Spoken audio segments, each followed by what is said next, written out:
Okay, vectors, page 18. Use a scalar product to check if the triangle ABC is right angled. If it is, state the right angle.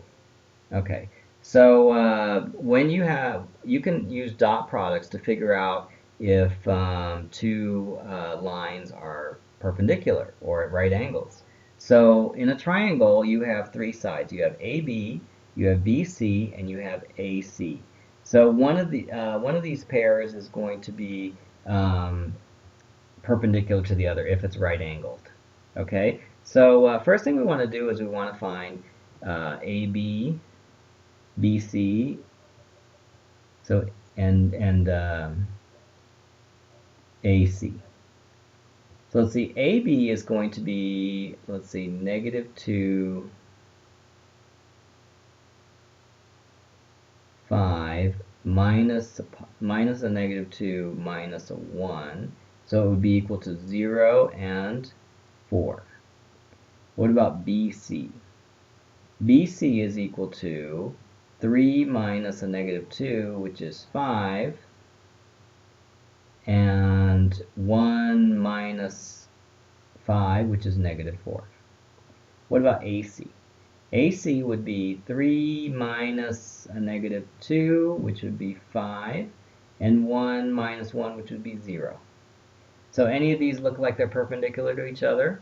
Yeah, I can already tell that these two are, right? Because if I multiply, if I do a dot product between these two, I would get 0. So yes, for this, for part A, the sides AB is perpendicular to the side AC. Okay. Now what about C? So we'll do the same thing. First, we're going to find AB and BC, and then we'll find AC. So AB would be 5 minus 2, which is 3, and 7 minus a -2, which is 9. BC would be 5 minus a -1, which it doesn't really matter which order you do these. You just put whichever one first that you want to, because we're just finding out if they're perpendicular. It doesn't matter if they're the same direction or whatever. So 5 minus a -1 would be 6. 7 minus a -1 would be 8. And last of all, AC. AC would be 2 times a -1, or 2 minus a -1, which is 3. -2 minus 1 minus a -1, which is -1. Okay, now we're going to see, do any of these dot products equal 0? So let's take the dot product of AB dotted with BC. So we'll get 3 times 6, which is 18, added with 8 plus times 9, which is 72, and no. Okay, what about BC dotted with AC? This looks like it has a chance of working because one's going to be negative, one's going to be positive. So that's going to be 3 times 6, which is 18, minus 8, no. Okay, last chance. AB dotted with AC. So that's going to be 3 times 3, which is 9, minus 9 times -1, which is -9. So, yeah, that works, right? AC, yeah, -9. So that would be equal to 0. So the answer is that this line and this line are perpendicular. Okay, so the AB is perpendicular to AC. It says prove that these points are the 4 corners of a parallelogram. Remember how we did that in previous day's lesson? We would take the midpoint of opposite corners and we would show that the midpoints are the same, because when you have a parallelogram, if you draw diagonals between opposite corners, then their midpoints are the same. So the midpoint of AC would be the average of the three of the points here. So the average of 2 and -3 is -0.5. The average between 4 and 3 is 1.5, and the average of 2 and 6 is 4. What about the midpoint of BD? The average of -1 and 0 would be -0.5. Average of 2 and 5, it would be the average of 2 and 5 is 3.5. And the average of 3 and 5 is 4. And now I see I made a mistake when I did this one here. The average of 4 and 3 is 3.5. So yeah, they're both the same. Okay, so we've proven that it is a parallelogram. B, find the length of AB and the length of ABC. What can be said about ABCD? Okay, so let's find the length of AB. So AB, first we're going to find the vector AB. The vector AB would be the B coordinates minus the A coordinates. So that would be -1 minus 2, which is -3. 2 minus 4, which is -2. And 3 minus 2, which would be 1. What about BC? BC would be the C coordinates minus the B coordinates. So it would be -3 minus 1, which would be minus -1, which would be -2. Then it would be 3 minus 2, which would be 1. And then it would be 6 minus 3, which would be 3. And then the length, if we were going to find the length of each of these, this one would be the square root of 9 plus 4 plus 1, which is the square root of 14. And for this one, it would be the square root of 4 plus 1 plus 9, which is also 14. So actually the lengths of AB and BC are both square root of 14. So what that tells us about ABCD is that two of the adjacent sides have the same length. So not only is a parallelogram, it also is a rhombus. Okay. Last of all, find AC dot BD. Okay. So let's see. AC dotted with BD would be the two diagonals, right? Because AC is one diagonal, BD is another diagonal. So let's find the diagonal, or let's find the two diagonals, and then we're going to adopt them together. So the first diagonal, AC, is let's see, -3 minus 2, which is -5, 3 minus 4, which is -1, and 6 minus 2, which is 4. Okay, and that's AC. And then what about BD? BD would be 0 minus a -1, which would be 1. 5 minus 2, which would be 3. And 5 minus 3, which would be 2. And then we're going to dot these together, so we get -5 times 1 is -5. -1 times 3 is -3. And 2 times 4 is 8, positive 8. And so you see if you add all these up, you get 0. So it says, describe what property of ABCD you have shown. Well, basically, if you have a rhombus, the angle between the diagonals is a right angle. Okay, so right angle diagonals. Okay, all right, 17. Find any two vectors which are not parallel, but which are both perpendicular to 1, 2, -1. Okay, so let's see. What can I multiply times 1, 2, -1? What can I dot together with that to get 0? That's basically what they're asking. So we should be able to find one pretty easy, right? What about like 1, 0, 1? If we do 1, 0, 1, then that would be 1 times 1 is 1, 0 times 2 is 0, and -1 times 1 is -1, and that would be 0. Okay, let's try another one. What about, it's easier if I make one of them 0. Okay, so I could make that one 2, and I could make this one -1. That would also be a dot. That would also be a dot product of 0, right? Because like the first one would be 1 times 2 is 2. Next one would be -1 times 2 is -2. Last one is 0, so -2 and 2 is 0. Okay, and they are not parallel to each other. Okay, so the two answers are this and this. Okay, 19. The cube alongside has sides of length 2. Find, using vector methods, the measure of angle ABS, and angle PBS,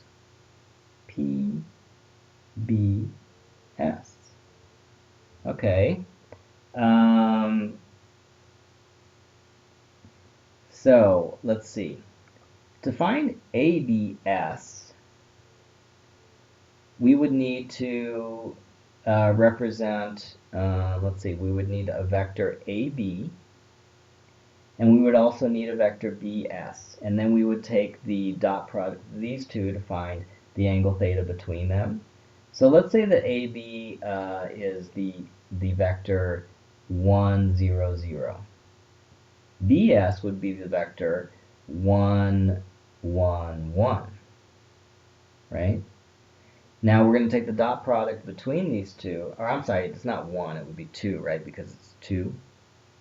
Each of these, the cube is 2 centimeters. Okay? So the if I took the dot product of these two, then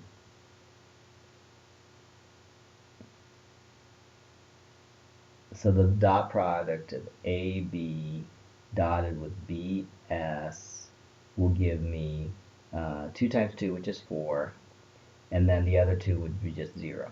Okay? And then and the length of each one of the length of the vector AB, the length of AB is going to be equal to square root of 4, which is just 2. And the length of BS is going to be the square root of 4 plus 4 plus 4, which is 12, so the square root of 12. Okay?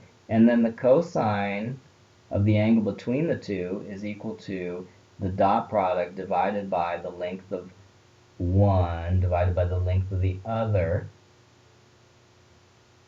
Okay? And so that would be equal to, let's find a number for that.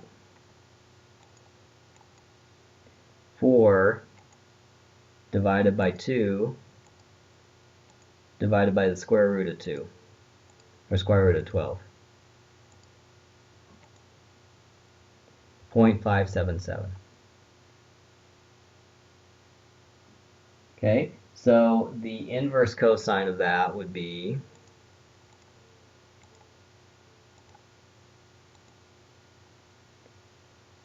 (54.5 degrees). 54.7 degrees. Okay, so that is that red angle there. So let's do the purple angle. So we would need to express PB and BS as vectors first. So PB vector would be 1, 0, or 2, 0, 2. And the BS vector we already expressed as a vector. It's 2, 2, 2. And so if we take the dot product of these two, PB dotted with BS, we already know that that's, or we know that that's going to be 4 plus 0 plus 4, which is 8.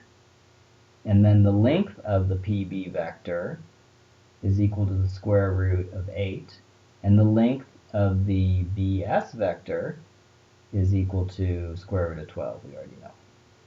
Okay, so the cosine of the angle between PB and BS would be the dot product divided by square root of 8 and square root of 12. And so that would be 8 divided by square root of 8 divided by square root of 12. And oops, I didn't mean to do that.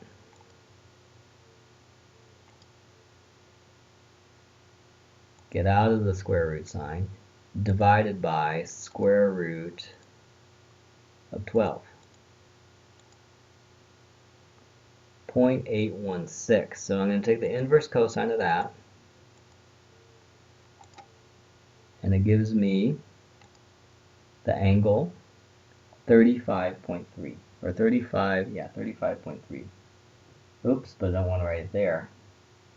So I'm going to say theta equals 35.3 degrees. Okay? All right, number 21. Consider the tetrahedron ABCD. Find the coordinates of M. Find the measure of the angle DMA. DMA. So first thing we need to do is we need to find the coordinates of M.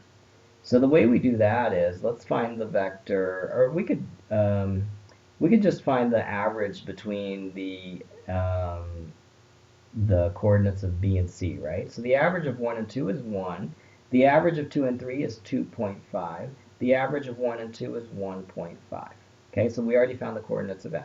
Now let's find the measure of angle DMA using vectors, okay? So we'll find, let's see, we have the vector MD, and we have the vector MA, and if we find these two vectors, then we'll be able to just take the dot product between the two. So MD would be the D coordinates minus the M coordinates. So the first D coordinate is 3 minus 1 is 2. Then 2 minus 2.5 is negative 0.5. And then 0 minus 1.5 would be negative 1.5. Okay, so those are the coordinates for MD. What about MA? MA would be the A coordinates minus the M coordinates, so it would be 2 minus 1 is 1. 1 minus 2.5 is negative 1.5. And then 1 minus 1.5 is negative 0.5. Okay, so that would be MA. And then now we're just going to take the dot product of the two. So we have MD dotted with MA, and that will give us 1 times 2 is 2. Negative 1.5 times negative 0.5 would be positive 0.75. And then negative 0.5 times negative 1.5 would be a positive 0.75 also. So the dot product between these two would be 3.5. And then the distance, or the size of each of these vectors would be 2 or 4, which is 2 squared, plus 0.5 squared, which is 0.25, and 2.25, which is 1.5 squared, right?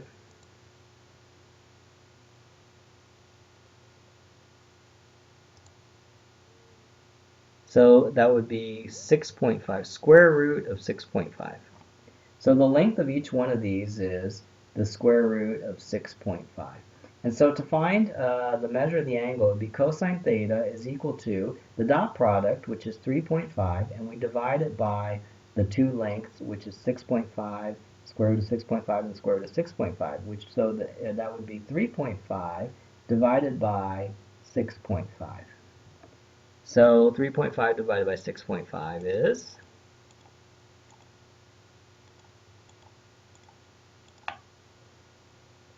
0.538.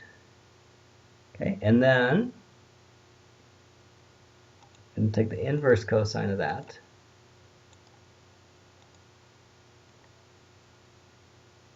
So the angle is 57.4 degrees. Theta equals 57.4 degrees. Okay.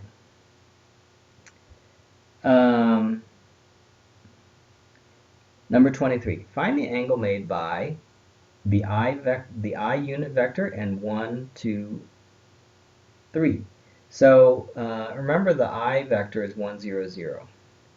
And so first we're going to find the dot product between these two. And that will give us 1, right? And then the length of each of these vectors, the length of the I vector is just 1. The length of this other vector is 9 plus 4 plus 1. It's the square root of 14. Okay, so the cosine of the angle theta between these vectors would be 1 divided by the length of the I vector, which is 1, divided by the length of the other vector, which is square root of 14. So it would be 1 divided by the square root of 14. And that, we'll figure that out on the calculator.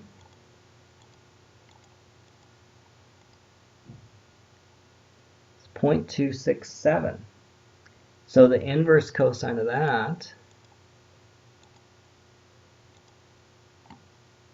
is 74.4 degrees. So theta would equal 74.4 degrees. What about between the j vector, which is 0, 1, 0, and the negative 1, 1, 3 vector?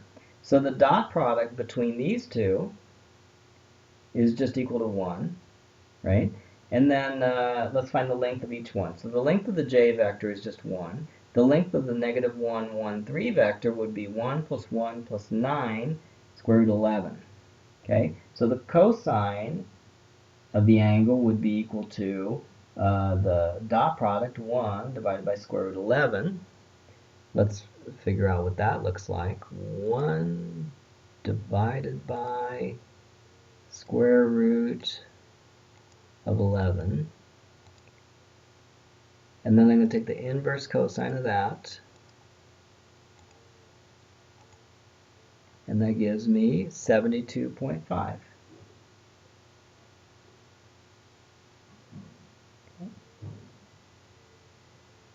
And that's it for this problem set.